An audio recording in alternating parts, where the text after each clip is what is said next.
Assalamualaikum warahmatullahi wabarakatuh. Kami dari kelompok 1 seminar akuntansi yang beranggotakan 4 orang, yaitu saya sendiri Putri Juanda dengan nomor NIM 1916040065. Selanjutnya Amutia Karunisa dengan nomor NIM 1916040048. Dan yang selanjutnya Isanuddin Malik dengan nomor NIM 1916040105. Dan yang terakhir yaitu MHD Al-Rasyid dengan nomor NIM 1916040002. Di sini kami akan mereview sebuah artikel. Yang pertama yaitu identitas artikel. Judul artikelnya yaitu Analisis Sistem Informasi, Akuntansi, Pengajian dan Pengupahan dalam Upaya Pengendalian Internal pada PT Gemilang Emas Indonesia. Jurnalnya yaitu Riset Akuntansi Going Concurrence, volume 14 nomor 1 halaman 148 sampai 153. Tahun artikel yaitu tahun 2019. Nama penulis dalam artikel ini yaitu Brendralani, David V.E. Sairang, dan Natalia Y.T. Gerungai. Selanjutnya pendahuluan. Latar belakang dalam artikel ini yaitu perkembangan perekonomian semakin berkembang dari waktu ke waktu. Setiap perusahaan yang ada pasti mempunyai maksud dan tujuan yang tertentu, yaitu kurang lebih memperoleh laba yang besar. PT Gemilang Emas Indonesia merupakan sebuah perusahaan yang bergerak pada bidang perdagangan telekomunikasi. Pada PT Gemilang Indonesia Manado terdapat masalah yang terjadi pada sistem pembayaran gaji.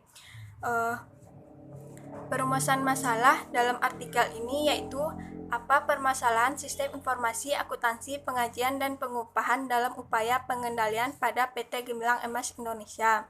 Tujuan penelitian dalam artikel ini yaitu untuk mengetahui masalah yang terjadi pada sistem pembayaran gaji. Masalah yang terjadi yaitu karyawan tidak menandatangani bukti penerimaan gaji dan karyawan tidak mengisi daftar hadir, maka dikhawatirkan akan mengakibatkan karyawan datang terlambat dan pulang tidak sesuai dengan waktu yang telah ditentukan. Assalamualaikum warahmatullahi wabarakatuh. Nama saya Isanuddin Malik. Di sini saya akan melanjutkan materi selanjutnya mengenai pembahasan pada review artikel. Adapun pembahasannya yaitu literatur review, yaitu Mulyadi tahun 2016.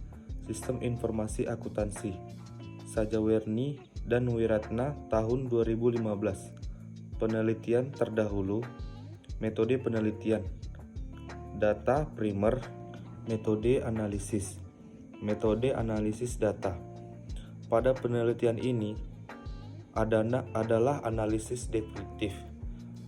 Analisis deskriptif yaitu menganalisa dan mendeskripsikan serta membandingkan data yang diperoleh dari PT Gemilang Emas Indonesia dengan teori yang dipakai sehingga dapat memberikan informasi dan dapat ditarik kesimpulan.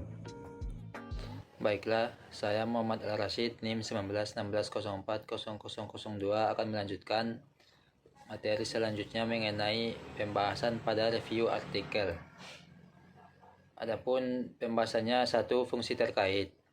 Fungsi-fungsi yang terkait dengan sistem penggajian pada PT Gemilang Emas Indonesia belum sesuai dengan teori yang ada dan belum cukup baik dalam upaya mendukung pengendalian internal.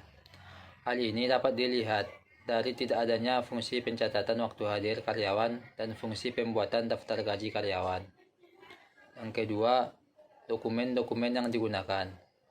Pada PT Gemilang Emas Indonesia, amplop gaji tidak lagi digunakan karena pembayaran gaji dilakukan dengan cara mentransfer uang gaji langsung ke rekening karyawan melalui bank. 3. Catatan-catatan akuntansi yang digunakan. Perusahaan melakukan pemasukan data transaksi yang berhubungan dengan proses penggajian ke dalam software, kemudian dibuat dalam jurnal umum dan buku besar pada software yang sama. Dan yang keempat, jaringan prosedur pencatatan sistem penggajian. Dalam sistem akuntansi penggajian pada PT Gemilang Emas Indonesia, adapun jaringan prosedur pencatatan yaitu prosedur pencatatan waktu hadir, prosedur pembuatan daftar gaji, prosedur distribusi biaya gaji, prosedur pembuatan bukti kas keluar, dan prosedur pembayaran gaji. Assalamualaikum warahmatullahi wabarakatuh. Saya Almutia Khairunisa dengan NIM 1916040048 ingin melanjutkan presentasi dari Muhammad Rosyid, yaitu tentang kesimpulan.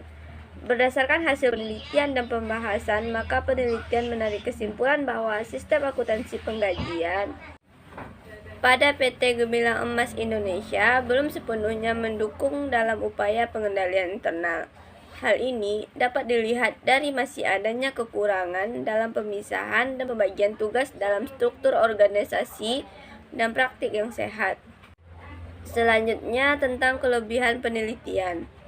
Kelebihan penelitian ini adalah pembahasan materi yang ada di jurnal sudah sangat jelas dan terperinci, seperti fungsi yang terkait, dokumen-dokumen yang digunakan, pencatatan akuntansi yang digunakan, dan jaringan prosedur pencatatan sistem penggajian. Selanjutnya yaitu kelemahan penelitian. Di dalam jurnal ini terdapat 3 kelemahan, yaitu yang pertama, tidak ada penelitian terdahulu yang tercantum dalam jurnal. Yang kedua, tidak ada variabel yang dianalisis, dan yang ketiga, tidak ada sampel yang jelas.